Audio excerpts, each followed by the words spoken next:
Troisième volet de notre polyptyque consacré à la souffrance, entendue dans un contexte de maladie grave.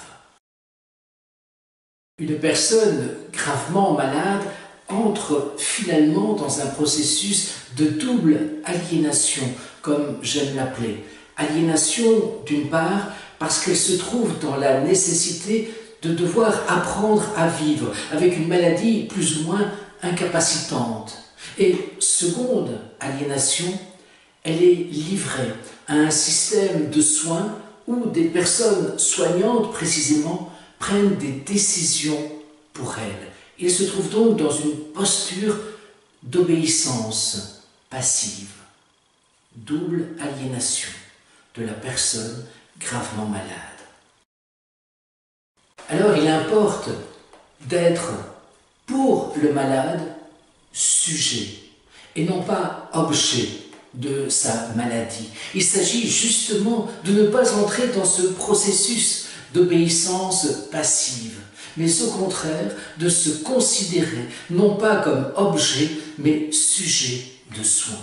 On ne soigne pas un corps malade, on soigne le corps d'un malade. À nouveau, dans sa totalité somatique, psychique et spirituelle, souvenez-vous, ce sont les trois composantes que j'aime évoquer. Être malade, c'est donc être altéré, c'est changer. Mais il y a deux sens, deux options possibles pour se changer, justement. C'est être un autre, ou bien c'est être autrement le même. Si je suis un autre, je cesse d'être moi. Dans la maladie, justement, je n'ai pas à être un autre. J'ai à être autrement le même.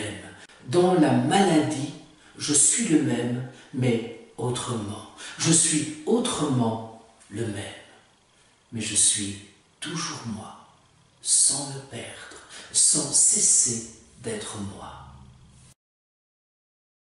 La maladie entraîne aussi des besoins de distanciation et de proximité. Distanciation, on s'éloignera de personnes dont le regard ou le mode de relation renvoie l'image d'une personne différente à cause précisément de notre maladie, du fait même de notre maladie. Par contre, on va se rapprocher de personnes qui nous confortent dans notre identité.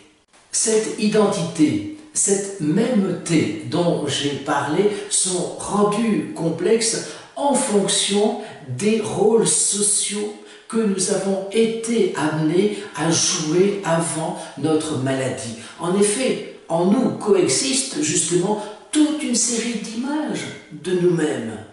Et justement, on a parfois tendance à trop idéaliser celui ou celle que nous étions avant la maladie. Et plus nous allons idéaliser celui-là, celle-là, plus ce sera difficile maintenant, dans la maladie, de l'assumer, de l'accepter, mais aussi de se projeter dans le futur.